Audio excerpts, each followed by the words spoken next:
આજે આપણે બનાવવાનું છે કારેલાનું શાક. તો તેના માટે આપણે મોટી સાઈઝના 3 કારેલા લઈ લીધા છે. હવે આપણે કારેલાને કટ કરી લઈશું બંને સાઈડથી.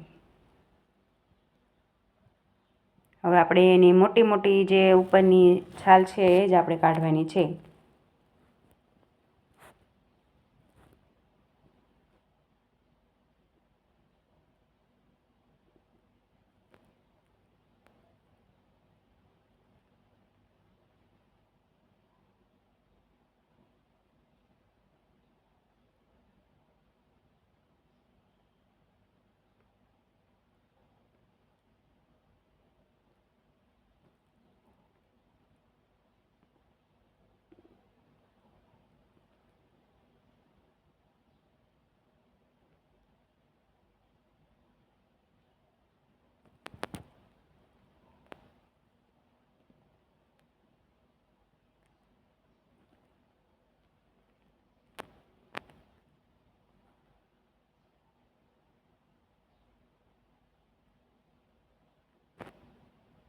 હવે આપણે કારેલાના ગોળ ગોળ સકડા કરી લઈશું.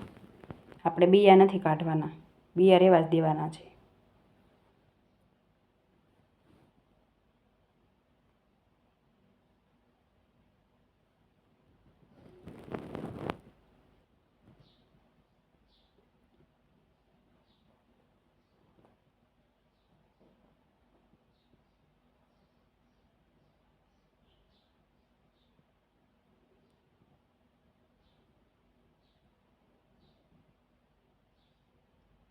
તો આપણા કારેલા કટ થઈને રેડી છે. હવે આપણે તેલ ગરમ કરવા મૂકી દઈશું.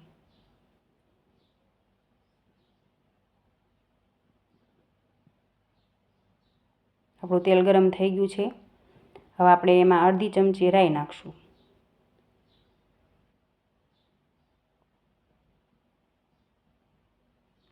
અડધી ચમચી આપણે જીરું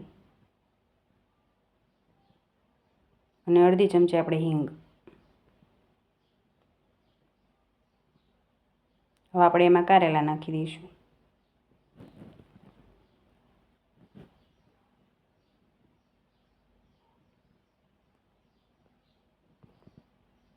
બધું સરસ મજાનું મિક્સ કરી લઈશું.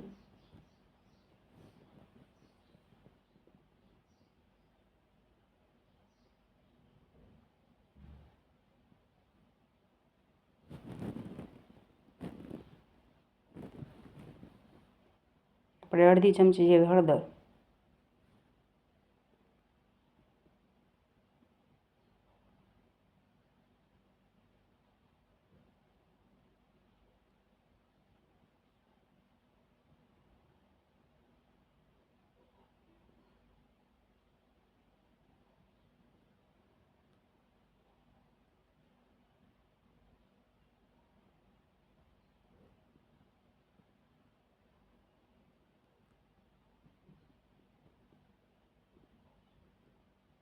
સ્વાદ અનુસાર આપણે મીઠું નાખી દઈશું. આપણે થોડું મીઠું પહેલાં પણ નાખ્યું હતું કે નીચે ચોટે ને એટલા માટે. થોડી વાર ઢાંકીને રહેવા દઈશું. તમે જોઈ શકો છો સરસ મજાના આપણા કારેલા ચડી ગયા છે. હવે આપણે અડધું ટમાટર નાખી દઈશું.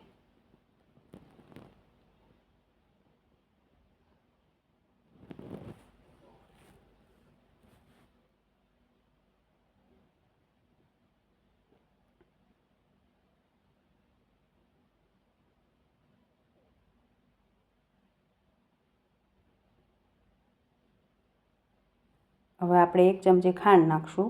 તમે ગોળ નાખો તો વધારે સારું.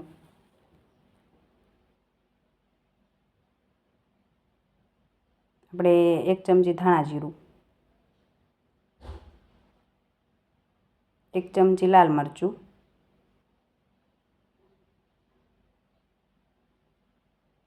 મોટી 1 ચમચી આપણે લાલ મરચું લીધું છે.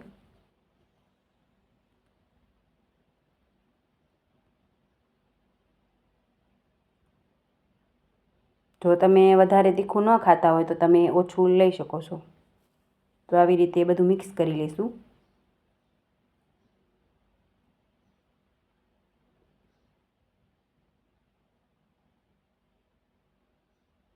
થોડી વાર ઢાંકીને રહેવા દઈશું.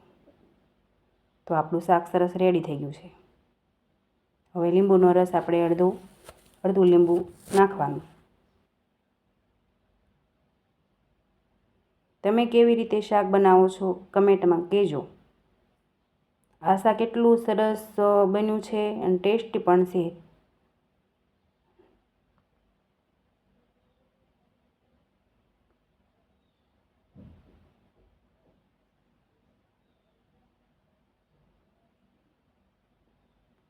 તો આ આપણું શાક રેડી છે.